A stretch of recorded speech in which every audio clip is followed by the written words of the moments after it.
Let's make sure. Hear how smooth that baby runs with new oil. Woo. What is up, YouTube? Today we are doing the oil on our 2007 Jeep JK. Pretty much the same process for the JKU as well, this is the 3.8 liter V6. The JKUs have the 3.6 liter Pentastar V6. It's a pretty similar thing for all vehicles, really. There's a hole, you drain the oil out of it, you plug the hole, you fill new oil in. Easy peasy, let's get to it.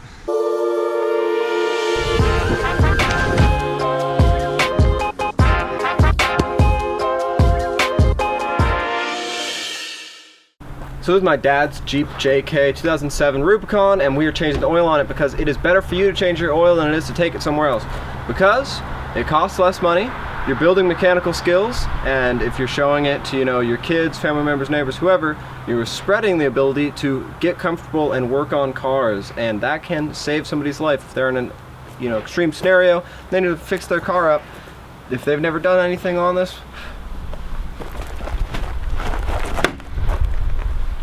flies, man. So you'll need a drip pan to catch the old oil. You'll need 5 quarts of new oil. Flies. You'll need a 13mm ratchet to take the oil pan retention bolt out and put it back in. Crucial to put it back in. And you'll need a new oil filter. I highly recommend changing your oil filter every time you do the oil. It is good for your engine. It's really just good maintenance, and you'll get a longer lasting engine, and it costs you 10-15 bucks. And so then the optional stuff that I also recommend you do, though, is getting a oil filter removal tool. This will really help you if you're in a pinch. We live like 30 to 50 minutes depending to the closest town or the closest place where you can buy tools and stuff. So I'd rather just have one on hand than need it and not have it. And then also it'll just keep it a little cleaner, get a funnel, makes it easier to it'll make it easier to put the new oil in than it is to just try and pour it by eyesight, but you can do it by eyesight if you don't have a funnel lying around. So let's get to it. Step 1, we're gonna crack the hood. There are 2 retainers on each side of a Jeep hood. And then you reach in above the word Jeep and pull this hook right here to the driver's side. Put your stick up and the hood's up. Now that we've got the hood open, we can reach on in and take the oil drain cap off, or the oil fill cap off. Now it recommends SAE 5W20, so just a heads up, that's what they recommend, but with the amount of snow, cold weather we get, we're going with 10W30 because I say so. Now we take the cap off because we don't want to create a vacuum inside the engine bay when we start draining the oil from the oil pan down below.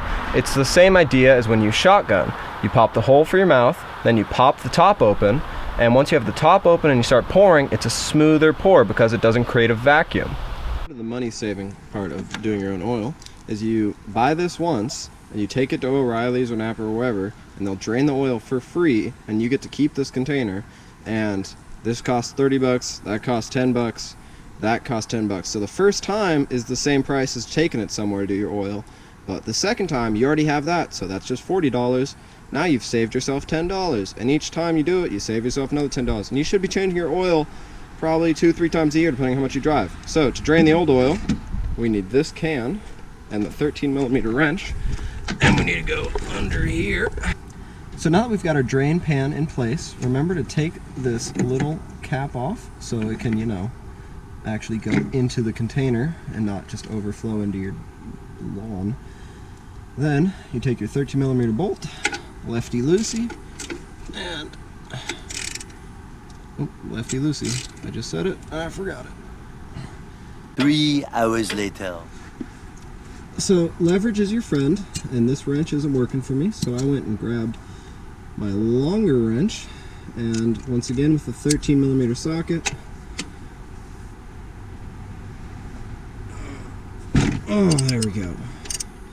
Once you get that loose, you kind of want to do this by hand, and you got to be careful because this oil is going to shoot out at you. You want one hand to adjust the bucket. You want to be wearing goggles so you don't get any in your eye, if you know what I mean.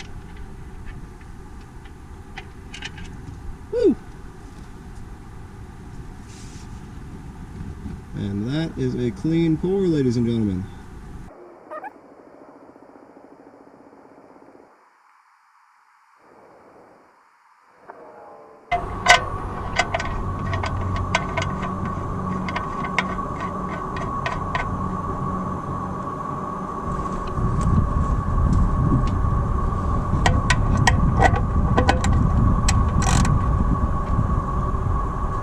Now that we have the old oil drained, it's time to take that old oil filter off, put the new one on, and start putting in some fresh oil.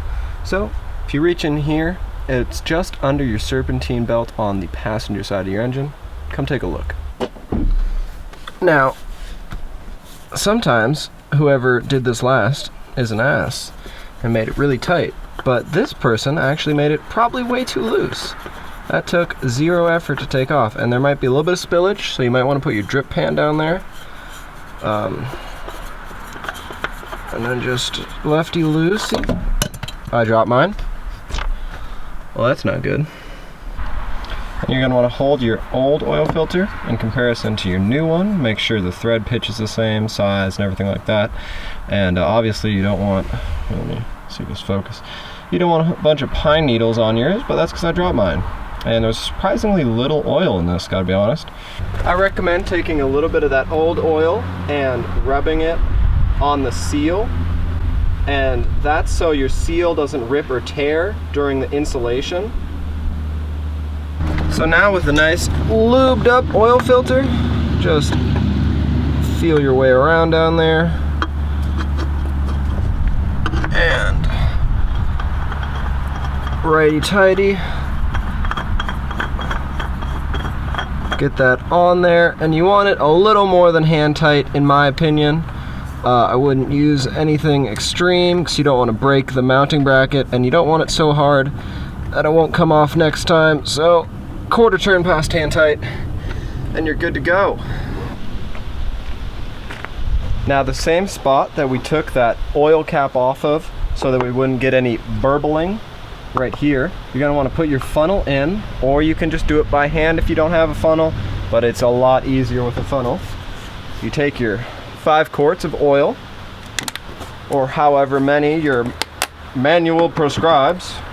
Now before we pour our oil in, remember, did you tighten that bolt on the oil pan, and did you put a new oil filter on after you took the old one off? Be sure you've done both of those things, or else this oil will just pour out of the vehicle and will do you no good. And you'll have to clean it up. Woo! Okay. I wish that wasn't on camera.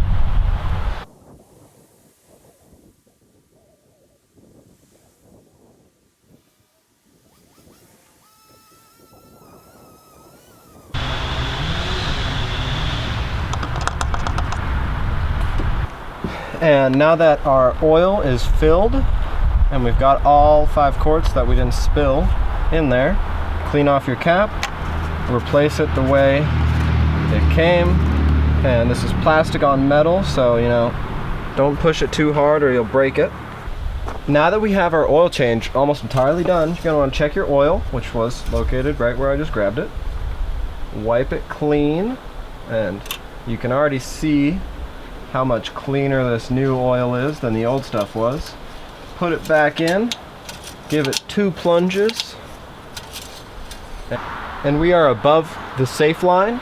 So we are going to run the engine now because we know we've got enough oil in it, but we want it to run a bit, move it around, settle it in, pick up any old gunky oil that may have stuck to the walls from the old oil, and then we're going to check it again after about 100 to 500 miles, make sure it's still at safe. If it's too high, you can drain a little bit of oil. If it's too low, add a quart is a lot easier than draining, but if it is too high, you can't have too much oil.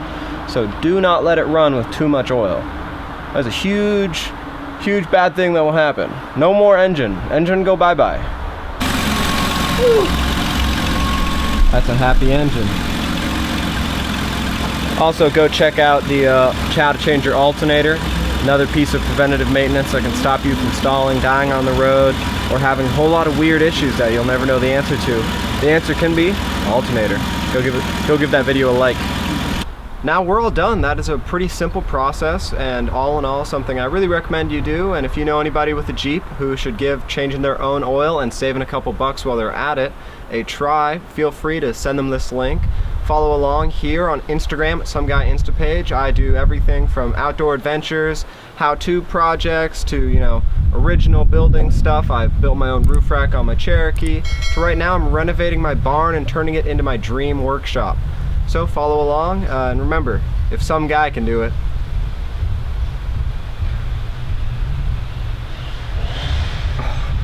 my head was itching that entire time.